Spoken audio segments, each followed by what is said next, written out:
आदरणीय आज की सभा के मुख्य अतिथिगण, हमारे बीच मौजूद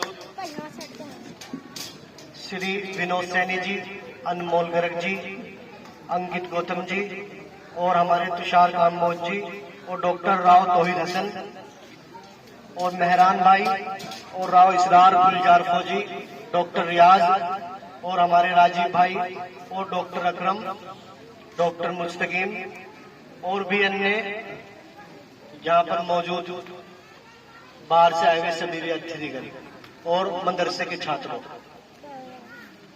ये तो आप सभी जानते ही हैं कि आज 15 अगस्त है।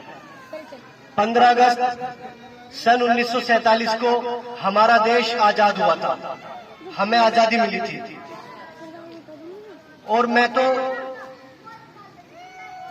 अपने शब्दों में कहना चाहूंगा कि आज सुबह से मेरी आंखें कुछ नमी नमी सी हैं।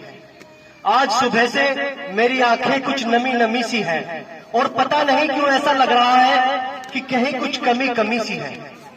और कमी कमी क्या है? कमी ये है कि जो हमारे देश पर बलिदान हो गए वो वीर सपूत आज हमारे बीच मौजूद नहीं है। लेकिन उन्होंने हमें जाते जाते कुछ कहा था। उन्होंने हमें कहा था कि जब शहीदों की अर्थी उठे धूम से, देश वालों तुम आंसू बहाना नहीं। जब शहीदों की अर्थी उठे धूम से, देश वालों तुम आंसू बहाना नहीं। लेकिन जब मनाओ आजाद भारत का दिन, उस घड़ी तुम हमें भुलाना नहीं। तो उन देशभक्तों को हम कैसे भूल सकते हैं?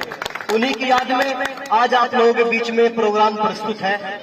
ये आजादी की 75वीं वर्षगांठ मनाई जा रही है। दोस्तों,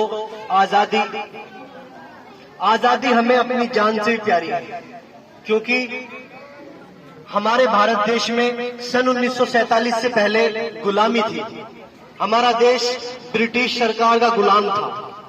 लगभग 200 वर्ष हम लोगों ने गुलामी झेली है, तब जाकर हमने आजादी पाई है। मैंने कितनी आसानी से ये बात कह दी कि 1947 से पहले हमारा देश गुलाम था। शायद उन यातनाओं को भूल गया, क्योंकि कितने ही वीर सपूतों ने अपनी जान की आहुति देकर, अपने बलिदानों का त्याग देकर हंसते हंसते फांसी के फंदों को चूम लिया। अपने रक्त का कण कण जो है मातृभूमि के लिए न्यौछावर कर दिया। आज उन्हें याद करने का दिन है। याद कीजिए सुभाष चंद्र बोस को, जिन्होंने कहा था तुम मुझे खून दो मैं तुम्हें आजादी दूंगा। याद कीजिए लाला लाजपत राय को, जिन्होंने अंग्रेजों से कहा था कि मेरे शरीर पर पड़ी लाठी की एक एक चोट ब्रिटिश सरकार के ताबूत की कील साबित होगी, और ऐसा हुआ।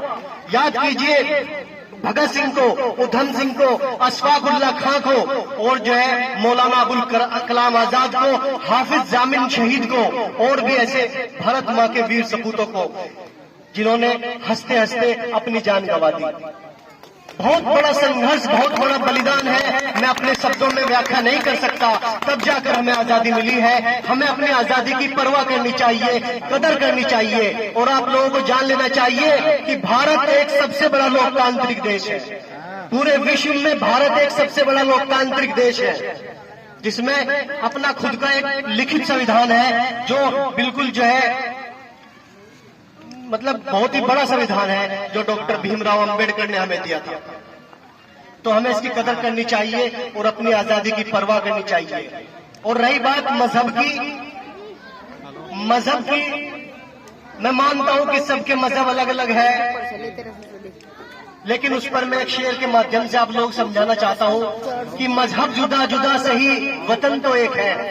मजहब जुदा जुदा सही वतन तो एक है फूल रंग रंग के चमन तो एक है। फिर आपसी भेदभाव कैसा? अरे याद कीजिए अपने उन वीर शहीदों को। अशफाक उल्लाह खां से जनरल डायर ने कहा था कि अशफाक उल्लाह खां, तुम तो मुसलमान हो, तुम भगत सिंह जैसे काफिरों का साथ क्यों देते हो? तब उन्होंने कहा था कि अगर कुछ है तो इस देश की धरती शहदाई, अगर कुछ है तो इस देश की धरती शहदाई, इसी को जिंदगी देंगे, इसी से जिंदगी पाई।